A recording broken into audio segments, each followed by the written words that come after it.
સુરતમાં પાણી ઓસરી ગયા બાદ હવે પૂરગ્રસ્ત વિસ્તારોની મુલાકાત લેવાઈ રહી છે। ત્યારે પાંડેસરામાં પૂરગ્રસ્ત વિસ્તારની ધારાસભ્યે મુલાકાત લીધી હતી। ધારાસભ્ય કોર્પોરેટર સાથે અધિકારીઓ પણ જોડાયા હતા, જેઓના લોકોએ પોતાની સમસ્યા જણાવી હતી। સુરતના પાંડેસરા ગામમાં ભારે વરસાદના કારણે નીચાણવાળા વિસ્તારોમાં પાણી ભરાવવાની સ્થિતિ સર્જાઈ હતી। પાણી ઉતર્યા બાદ અસરગ્રસ્ત વિસ્તારોની મુલાકાત લેવા સ્થાનિક ધારાસભ્ય મનુ પટેલ સાથે નગરસેવકો તેમજ સુરત મહાનગરપાલિકાના અધિકારી અને કર્મચારીઓ પહોંચ્યા હતા।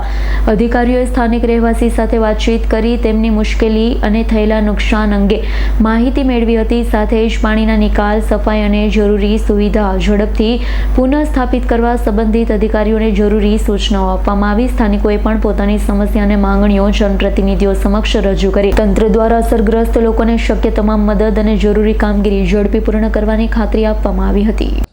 આજે અમે પાંડેસરા ગામ અમે બધા અધિકારીઓની સાથે અમારા કોર્પોરેટરશ્રીઓ, વોર્ડ પ્રમુખો અને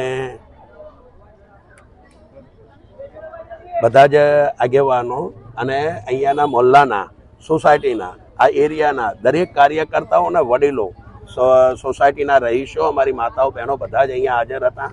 પાંડેસરા ગામથી શરૂઆત કરી છે તો આકાશ રો હાઉસ, પાંડેસરા ગામ, એની બાજુની સોસાયટીઓ જે રેસિડેન્ટ સોસાયટીઓ છે, આ બાજુ કૃષ્ણાનગર, આ બાજુ એના પછી ગધાનગર, પછી આ બાજુ નાગસેનનગર, એના પછીનું આહિરબાવ, આ બધી જ સોસાયટીઓની અંદર દોરો કરતા જોવા મળ્યો। અને ગઈકાલે અમે 3 દિવસથી સતત આ પાણીની અંદર ફરતા જ છીએ અને આ પાણી લગભગ 5 થી 6 ફૂટ અહીંયા આ ખાડી કિનારાના પાણી હતા।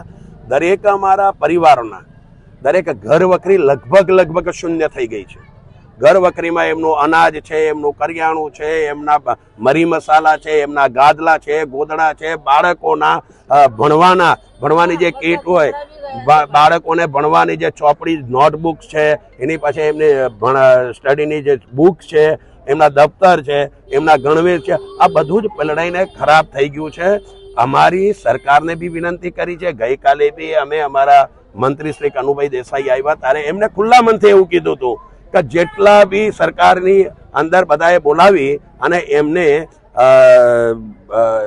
રજૂઆત કરવી છે અને એમને સર્વે કરાવવો છે અને સર્વેની અંદર દિલ ખોલીને દરેકને કંઈક ના કંઈક આપવું છે। એટલે સરકારનો અભિગમ હંમેશા આપણા પરિવાર માટે, આ ગરીબ અને મધ્યમ વર્ગીય સોસાયટી માટે કાયમ માટે અભિગમ પોઝિટિવ રહ્યો છે।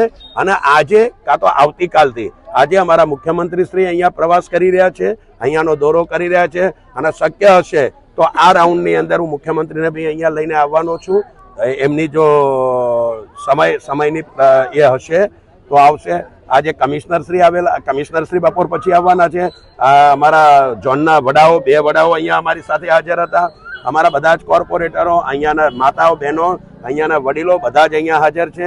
તો આ બધાની વચ્ચે હું એટલું કહી શકું કે આ નાગસેનનગર, ગધાનગર, એની બાજુમાં આકાશ રો હાઉસ, એની બાજુમાં કૃષ્ણાનગર, એની બાજુમાં શિવમનગર, એની બાજુની અંદર આ પાંડેસરા ગામનો વિસ્તાર, આ દરેક વિસ્તારોની અંદર જે આજથી 10 દિવસ પહેલા જે રીતે સફાઈ હતી, જે રીતે ચોખ્ખું હતું, એવી જ વ્યવસ્થાનો ભાગરૂપે અમે આગળ વધશું। જ્યાં સુધી અહીંયા સફાઈ નહીં થાય અમે આ ધરતી ઉપરથી કદમ ઉઠાવવાના નથી। અમે આ જ પરિવારો માટે સતત દોડતા રહીશું। આ 6 કિલોમીટરનો મારો વિસ્તાર છે।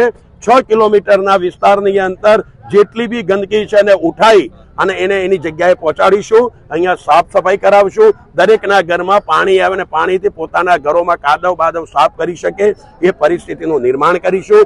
દરેકના ઘરમાં રાશન ન હોય તો એમને રાશનની વ્યવસ્થા કરાવીશું। અત્યારે જેને જમવાની વ્યવસ્થા નથી એમના માટે પણ ફ્રૂટ પેકેટની વ્યવસ્થા અમે કરાવીએ છીએ। Bureau report, S9 news, Surat. અમારી તમામ માહિતીથી અપડેટ રહેવા માટે જોડાયેલા રહો S9 ન્યૂઝ સાથે।